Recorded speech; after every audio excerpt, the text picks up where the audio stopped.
তুমি যদি মনে করো আজকের দিনটা বোরিং যাবে, তাহলে বাংলাদেশ চিড়িয়াখানা তোমার সেই ভাবনা 10 সেকেন্ডই উল্টে দেবে। হ্যালো গাইস, আসসালামু আলাইকুম, welcome to my channel life with Rajib. আজকের দিনে আমার সাথে কি কি ঘটেছে তা দেখতে চাইলে পুরো ভিডিওটি সম্পূর্ণ দেখুন। আজ আমি গিয়েছিলাম বাংলাদেশ জাতীয় চিড়িয়াখানা মিরপুর 1-এ।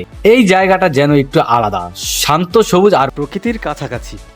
আর এখানে এসে বুঝলাম রিয়েল হ্যাপিনেস মোবাইল ডাটা দিয়ে আসে না। প্রথমেই দেখি হরিণ, একদম শান্ত, মনে হচ্ছিল ইয়োগা করে বসে আছে। আর পাশেই দেখি কিছু বানর শুয়ে আছে। ওদের দেখে মনে হলো এরা লাইফ এনজয় করছে, কোনো ডেট প্ল্যান নাই, কোনো টেনশন নাই। আমি ভাবলাম, ভাই তোমাদের লাইফ তো আমার থেকেও বেটার। আর পরপরই বুদুর, ওদের কথা না বললেই ইনজাস্টিস হবে। এরা এমন লাফালাফি করছে মনে হচ্ছিল gym membership life time free. একটা বুদুর আরেকটাকে দেখে এমন রিয়েক্ট করছে মনে হচ্ছিল সোশ্যাল মিডিয়ায় লাইভ চলছে।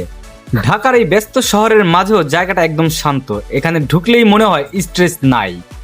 মনে হচ্ছিল ফোন না, আমি নিজেই রিফ্রেশ হয়ে গেছি। আমি গিয়ে তো ভাবলাম আজকে আমি মানুষ না, অ্যানিমেলসদের নতুন রুমমেট। তারপরই দেখি গন্ডার।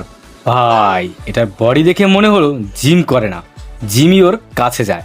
এমন সলিড বিল্ড, মনে হচ্ছিল বুলেট প্রুফ। আমি দাঁড়িয়ে ভাবতেছি, একটা যদি রাগ করে দৌড় দেয় গুগল ম্যাপও লোকেশন হারায়, কিন্তু ও একদম চিল, স্লো মোশন কিং।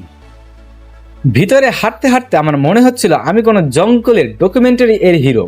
চারপাশে শুধু শব্দ, পাখির ডাক, পাতার নাড়াচাড়া। আর আমি ভাবছি এখানে ওয়াইফাই না থাকলেও যথেষ্ট শান্তি ও মনোরম পরিবেশ আছে।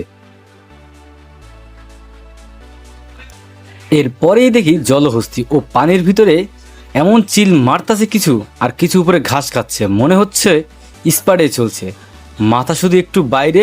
মনে হচ্ছিল বলতেছে ডিস্টার্ব করো না, মিড টাইম। ওর মুখ খোলার স্টাইল দেখে আমি ভয় পাচ্ছি আর হাসতেছি একসাথে।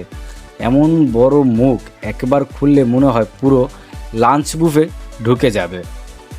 তারই সাথে হাতি মামা, সে খাড়িয়ে খাড়িয়ে তার নাক নাড়াচ্ছে আর নিজের শরীর চুলকাচ্ছে। দেখে খুবই হাস্যকর লাগলেও সেও খুব চিলে আছে। তার পরপরই দেখা পেলাম বাঘ আর সিংহ। আমি তো একটু দূরেই সরে গেলাম, কারণ ওদের চোখে দেখে মনে হচ্ছে আজকের মেনুতে তুমি নাকি অন্য কেউ। তবে মানতেই হবে, ভাই রে ভাই, রিয়েল কিং ভাইবস। ওদের ওয়াকিং স্টাইল দেখে মনে হচ্ছিল স্লো মোশন এন্ট্রি চলছে সিনেমার। বলতে হবে কিং অলওয়েজ কিং। সিংহ মামার হাঁটার স্টাইলটাই কিং স্টাইল।